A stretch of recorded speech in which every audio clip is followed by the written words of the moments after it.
This time we're going to give you a few tips on weather-related emergencies.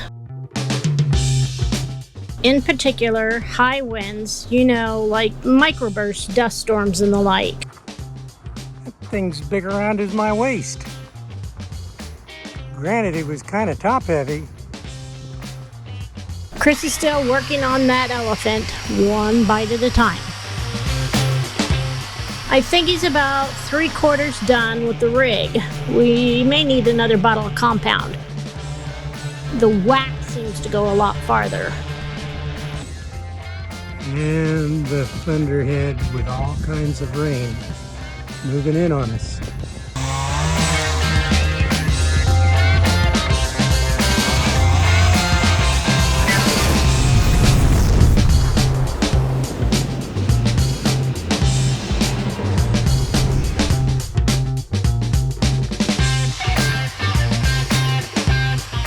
Of course, clouds are good, cooler to work in, but high winds and rain are not so good.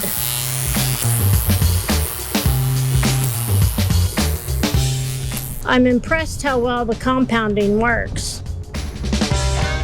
Like Mr. Miyagi says, wax on, wax off. You can see a really obvious difference with and without. Here comes another storm. I sure hope Dishy is going to be okay.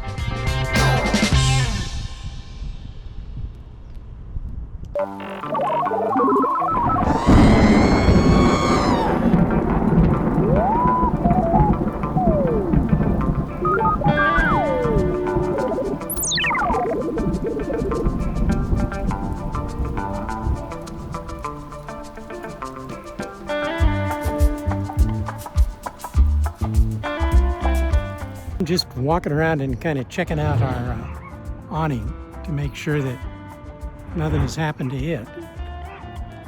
We had it in last night, which we do almost every night. Good thing we did. We had quite a blow. And let me see if I can show you what happened.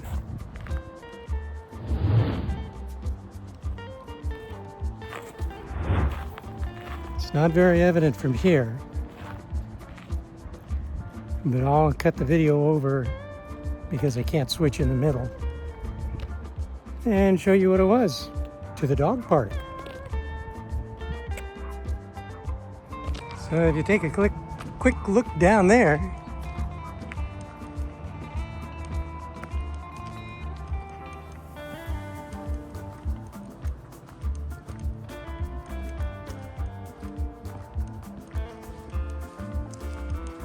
winds here in Arizona, when they pick up, can be very discriminating. And sometimes they get these little microbursts, come out of the clouds, and then they just drop straight down. And that can be a few yards, a few hundred yards, or who knows what. But when it happens,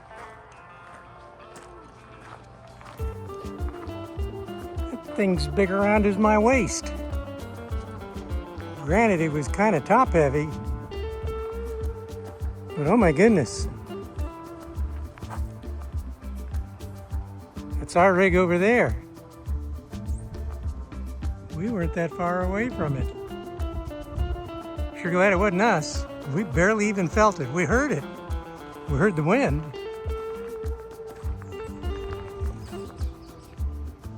And those are the Superstition Mountains, with what looks like another storm building up behind them.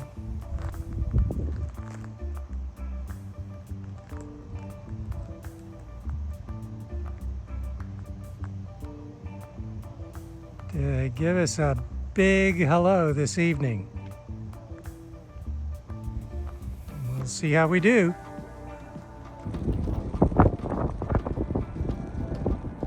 Woke up this morning to a beautiful, beautiful sunrise.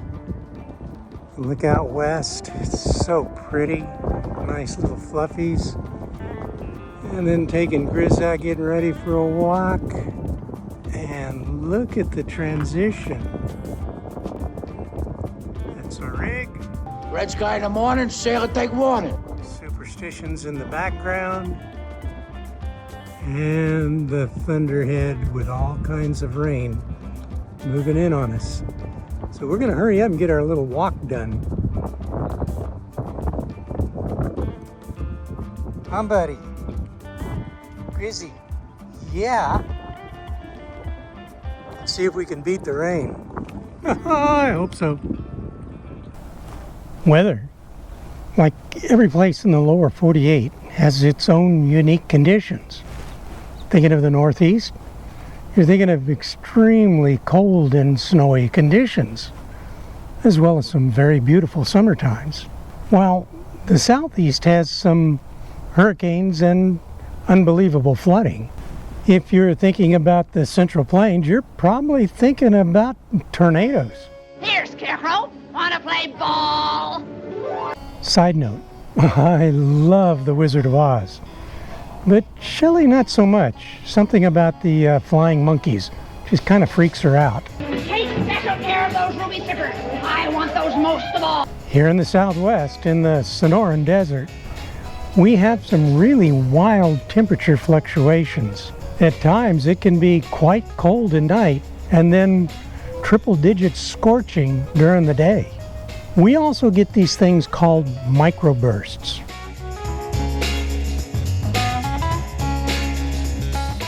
It seems that out of nowhere, a blast of wind at 170 miles an hour can drop straight down out of the sky.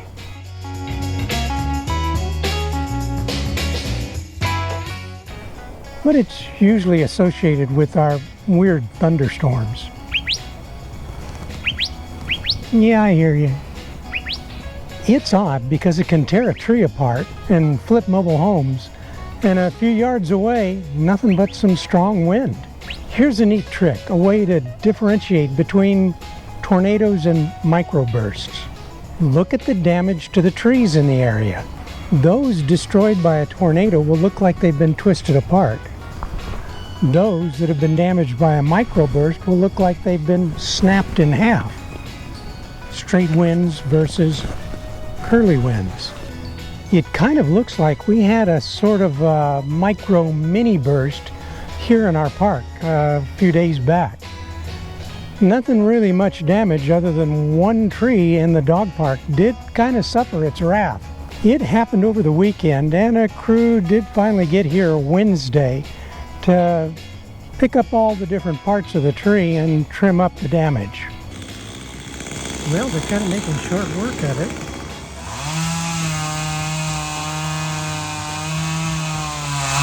That is an itty-bitty chainsaw. Well, it sure does the job. I always love to watch a good sawyer at work. Little bit bigger stump.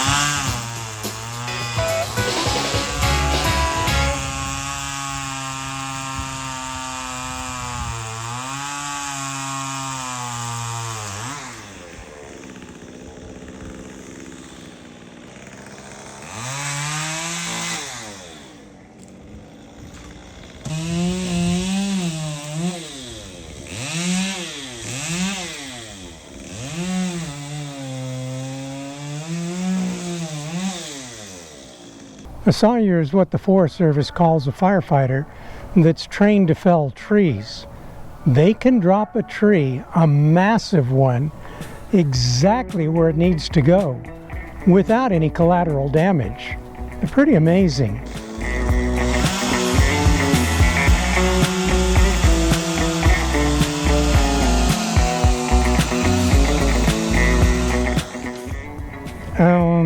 These guys, I don't think, got the training though. They made quick work of cleaning up the damage. I'm not sure that I'd call them for much else.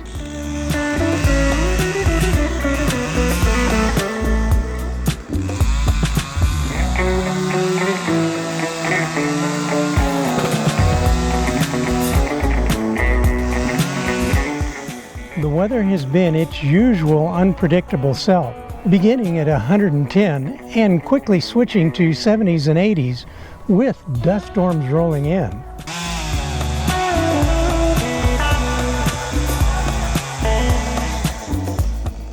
We've been lucky, at least in this part. No reports of damage, not even awnings.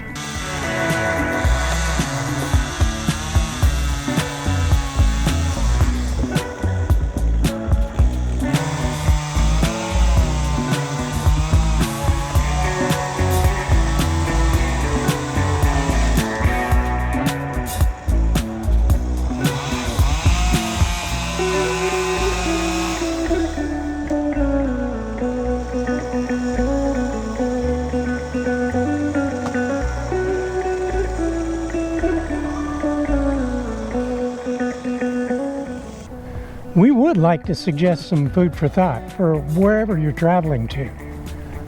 Purchase and set up a weather radio. Purchase and set up a weather radio to get the National Weather Service information, their notification about severe thunderstorms in your area. Those big sidewalls on your rig, they're like sails, and they can flip you over faster than you can imagine in a strong wind. If you're driving, especially in a notoriously windy area, pay attention to your local weather. Sitting it out is a good option if you're already in a park. And if your park has storm shelters, know where they are and whatever codes are needed to get into them. And have a go bag ready just in case. If you're on the road, get off quickly. Try to point your nose into the wind. Makes a smaller signature. Less chance of toppling. If it's a haboob, that's a dust storm, and if the terrain allows, pull off to the side of the road as far as possible and turn off all of your lights. Don't forget to take your foot off the brake pedal either, so that no fool behind you thinks he can follow you through the dust, crashing into you. Wait it out. It is better to get stuck than it is to get crushed. And of course, any sign of wind, pull in your awnings. We do it every night and anytime we plan on leaving the rig for any length of time. There are so many precautions you can and need to take as an RVer. Please don't get complacent. What's that saying? Familiarity breeds contempt? To our insiders, we've been told not too long now.